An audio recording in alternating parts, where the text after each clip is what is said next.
Avant la vidéo Affaire Aliko Dangote et la mafia économique black, je vous donne les clés pour reconnaître ces Africains ou ces Afrodescendants qui détestent leur négritude ou africanité. Après cette vidéo, nous parlons du comment ensemble on peut faire beaucoup plus d'argent. Choisissez ce que vous regardez. Blaf, bonjour, Africains, Africaines, Afrodescendants, Afrodescendantes. Je vous salue. On va parler de démocratie. Alors, vous allez me dire, ouais, mais pourquoi on parle de démocratie? Parce que ça a une incidence sur votre argent. Tout simplement, vous savez, la démocratie qu'on nous vend, c'est du bidon. C'est vraiment du bidon. C'est du bidon. On n'est pas dans des démocraties et il ne faut pas que nos pays, que ce soit notre continent ou nos îles, il ne faut pas que nos pays tombent dans le panneau. Cette pseudo-démocratie, en réalité, c'est un vol des richesses par une oligarchie. Alors, si vous trouvez que j'exagère, etc., je vais vous passer l'intervention alors, il s'appelle Olivier Bérurier. J'en ai déjà parlé, hein, c'est lui le fondateur, l'un des fondateurs de la chaîne Illucide. Et il a fait une vidéo qui justement parle de cette pseudo-démocratie. Le titre, c'est le gouvernement du peuple par une caste. Pour cette... je vois pas l'entièreté du titre, mais peu importe, hein, c'est la chaîne Illucide. Allez voir. Je vous passe un petit extrait, on en reparle juste après. À des notables. Alors, on peut noter que ces exemples de démocratie ont tous un point commun. Ils concernent des groupes d'individus relativement restreints. Mais est-ce qu'on peut mettre en place une réelle démocratie, ou démocratie directe, à l'échelle d'un pays entier, d'ailleurs?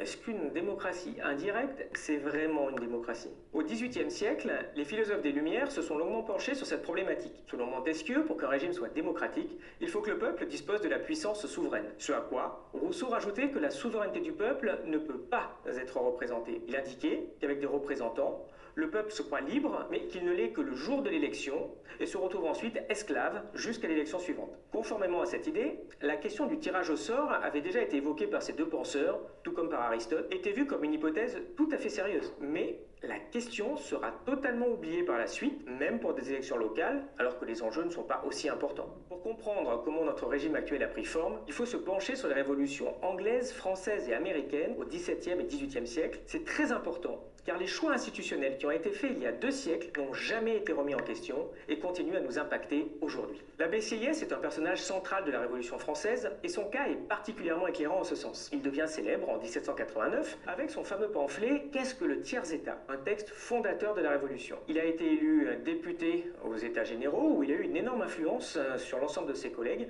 à tel point qu'il est même devenu président de l'Assemblée nationale. Voici ce qu'il déclarait. On voit apparaître ici les germes de la théorie de la représentation. Alors c'est très simple, le peuple est trop stupide.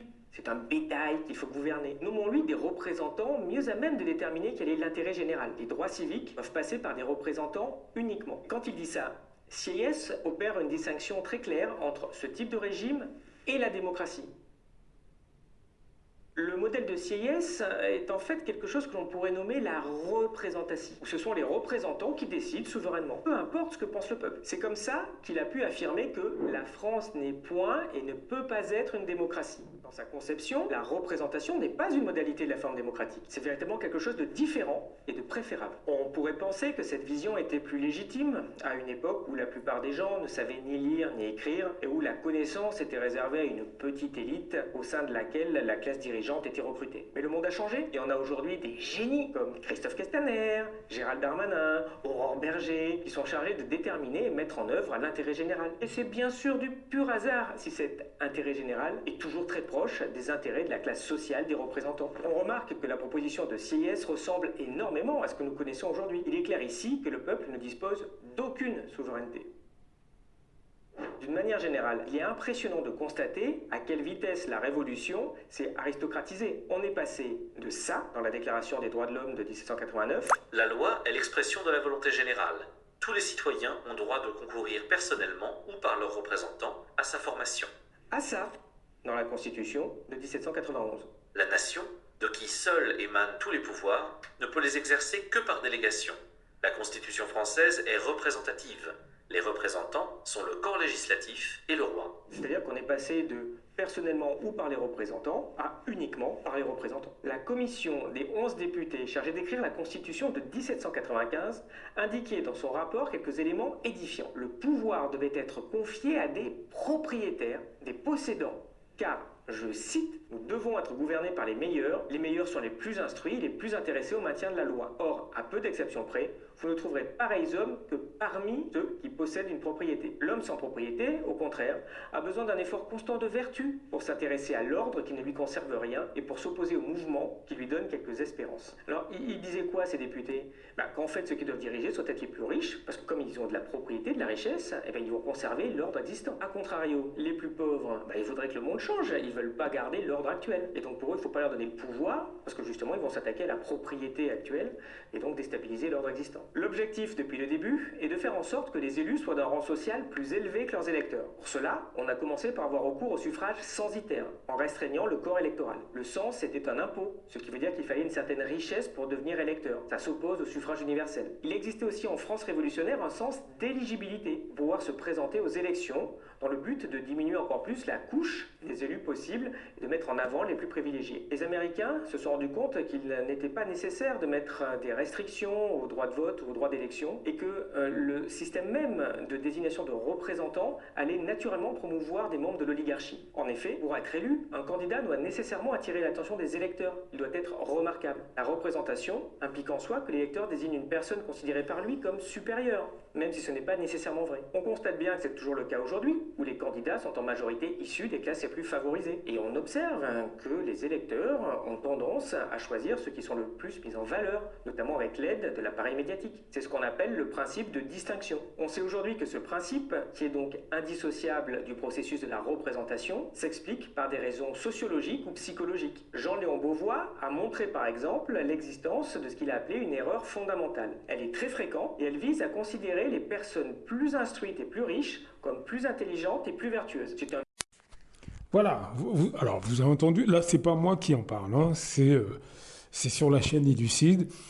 Et si vous doutez du développement, de ce développement-là, de ce que vous venez d'entendre, regardez comment ça se passe dans le pays où vous vivez, hein, que ce soit dans nos pays d'origine, hein, si vous vivez sur le continent ou si vous vivez dans les Antilles, ou peu importe, hein, le pays du monde noir où vous vivez, si vous vivez dans les pays d'Europe, vous voyez bien qu'on n'est absolument pas dans des démocraties. Donc, quand vous entendez des gens qui vous disent, oui, mais bon, on n'est pas dans des pays où il y a une dictature, vous sachez que c'est du bidon. Souvent, ce sont des gens qui se pensent libres, mais en fait, il n'y a pas plus enchaîné dans leur tête qu'eux. Il ne faut surtout pas tomber dans le panneau du discours de ces gens, puisque en fait, ces gens nous emmènent dans un mur. Tous ces gens qui nous disent, j'espère qu'il y en a de moins en moins, mais il y a beaucoup de gens encore qui disent, ouais, mais bon, on n'est pas dans des pays où vous ne pouvez pas parler, etc. C'est faux, puisqu'il y a une censure. Dans tous les pays, maintenant, il y a une censure. On voit bien que dans tous les pays, c'est un petit groupe de gens qui est aux manettes et qui finalement ne sert que ses intérêts. D'ailleurs, j'avais passé l'intervention d'un monsieur qui a écrit un livre qui s'appelle Le Clan des Seigneurs. Si vous écoutez les 2-3 dernières vidéos que j'ai faites, j'ai mis l'intervention de ce monsieur. Allez lire le livre. C'est éloquent. Hein. Vous pouvez, encore une fois, je vous invite à lire, à beaucoup lire, que ce soit évidemment sur les matières économiques, mais aussi sur la géopolitique, la politique intérieure, etc. Élargissons nos connaissances, mes frères et sœurs. Il faut qu'on arrête d'être dans un truc de ricaner, de manger.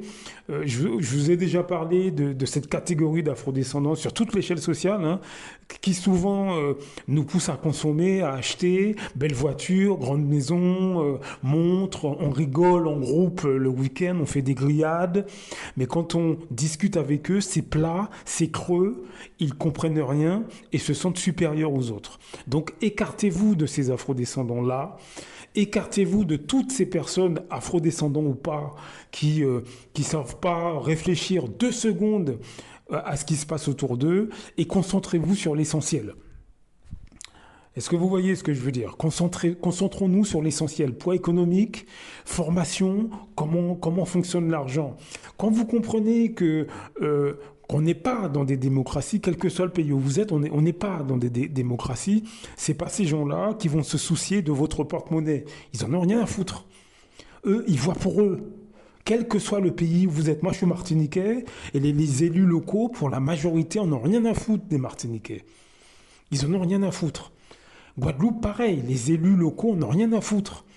Quel que soit le pays où vous vous trouvez, Côte d'Ivoire, Cameroun, ce que vous voulez, les élus locaux, ils en ont rien à foutre de vous. Rien à foutre, y compris la France, la Belgique, les États-Unis, ce que vous voulez. Ils s'en foutent. Donc formez-vous sur ces questions économiques, utilisez le savoir disponible qui est gratuit, entrepreneuriat par exemple, investissement, c'est quoi l'argent, blablabla, je l'ai déjà dit. Il faut qu'on fasse cet effort. Il faut qu'on se concentre sur l'essentiel, le nerf de la guerre. Je ne dis pas qu'il n'y a que l'argent qui est important, c'est pas ce que je dis. Je dis simplement que c'est aussi important. C'est aussi important. Je dirais que c'est quand même central. Hein, bien sûr, l'argent ne remplace pas l'amour, on est d'accord. Mais ça sert à payer les factures, ça sert à faire les courses, ça sert à payer les effets d'école pour les enfants, les fournitures. Ça sert à mettre de l'essence dans la voiture. Vous voyez ce que je veux dire? Donc, c'est quand même assez central. Concentrons-nous sur ces questions-là. Blaf! À très bientôt.